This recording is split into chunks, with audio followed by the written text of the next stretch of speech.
നമുക്കപ്പോൾ ഇപ്പോൾ ദുബായിൽ നിന്നും അരുൺ ചേരുന്നുണ്ട്. അരുൺ, ആദ്യം താങ്കൾ സേഫ് ആയിരിക്കുന്നുവല്ലോ അല്ലേ?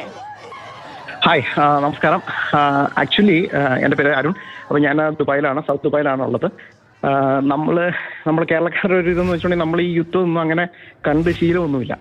അപ്പോൾ നമുക്ക് ഈ ഇങ്ങനെയുള്ള സൗണ്ടുകളൊന്നും കേട്ട് ഒരു ശീലമില്ല. എസ്പെഷ്യലി നമ്മുടെ ഈ നാടുകൾ എന്നൊക്കെ പറയുന്നത് വളരെ സമാധാനപരമായിട്ടുള്ള ഒരു രാജ്യങ്ങളാണ്. പക്ഷെ അൺഫോർച്ചുനേറ്റ്ലി ഇന്ന് പെട്ടെന്നുണ്ടായി എസ്കലേഷൻ മൂലമായിരിക്കണം 4:40 ഇവിടെ ടൈമിൽ ആദ്യം ഒരു 3 നമ്മൾ സൗണ്ട് കേട്ടു. അതായത് ഏകദേശം നമ്മുടെ ഇപ്പം ഞാൻ താമസിക്കുന്നതെന്ന് പറഞ്ഞാൽ സൗത്ത് ദുബായിയുടെ അടുത്തായിട്ട്, അതായത് ഒരു കടലിനൊക്കെ അടുത്തായിട്ടുള്ള ഒരു മേഖലയാണ്. അപ്പം നമുക്ക് ആകാശത്തേക്ക് നോക്കുമ്പോൾ കാണാൻ സാധിച്ചെന്ന് വെച്ചിട്ടുണ്ടെങ്കിൽ ഒരു ചെറിയൊരു പുകപ്പടലം മാത്രമാണ്. അത് പ്രോബബ്ലി അതൊരു ഇന്റർസെപ്ഷൻ ആയിട്ടാണ് കൺസിഡർ ചെയ്തിരുന്നത്. ആസ് വി സ്പീക്ക് ഒരു 10 മിനിറ്റ് മുമ്പ് ഏകദേശം ഒരു 7ഓളം ഇങ്ങനെയുള്ള ഒരു ഇന്റർസെപ്ഷൻ നമുക്ക് ഇവിടെ നിന്ന് കാണാൻ സാധിച്ചു. അപ്പോൾ പെട്ടെന്ന് വീട്ടിന് പുറത്തിറങ്ങി നോക്കുമ്പോൾ നമ്മുടെ വീടിന് മുകളിലായിട്ടാണ് നമുക്ക് കാണാൻ സാധിക്കുന്നത്. പക്ഷെ അത് വീടിന് മുകളിലല്ല, ഇത് ഒത്തിരി മുകളിലുള്ള ആകാശത്തായതുകൊണ്ട് we think that it is a house.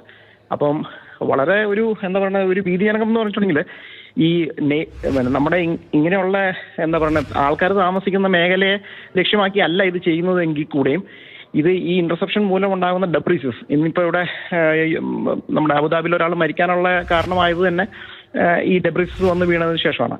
അപ്പം അത് നമ്മൾ വളരെ കെയർഫുൾ ആവണമെന്നാണ് എനിക്ക് തോന്നുന്നത്. അപ്പോൾ വേറെ വെച്ചിട്ടുണ്ടെങ്കിൽ ഇപ്പം ഞങ്ങളുടെ ഒരു അസോസിയേഷൻ ഉണ്ട്, നമ്മൾ വേൾഡ് മലയാളി കൗൺസിലിൻ്റെ മിഡിൽ ഈസ്റ്റ് റീജിയൻ്റെ ജനറൽ സെക്രട്ടറിയാണ് ഞാൻ.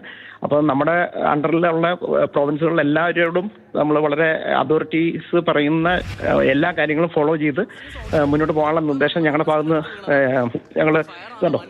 Right now I had one sound. ഇപ്പം ഞാൻ വർത്തമാനം കൊണ്ടിരിക്കുമ്പോൾ നമുക്കിങ്ങനെ വലിയ ഒച്ചയാണ് കേൾക്കുന്നത്. ഈ സാധാരണ നമ്മൾ കേട്ട് പരിചയമുള്ള സൗണ്ട് അല്ല ഇത്. ഒരു ചെറിയൊരു പ്രകമ്പനം കൂടി ഇതിന്റെ കൂടെ തന്നെ. അത് പരിചിതമല്ലാത്ത ആളുകളെ സംബന്ധിച്ചിടത്തോളം അത് വലിയ ആശങ്ക ഉണ്ടാക്കുന്നതാണ്. ശരി അരുൺ, എന്തായാലും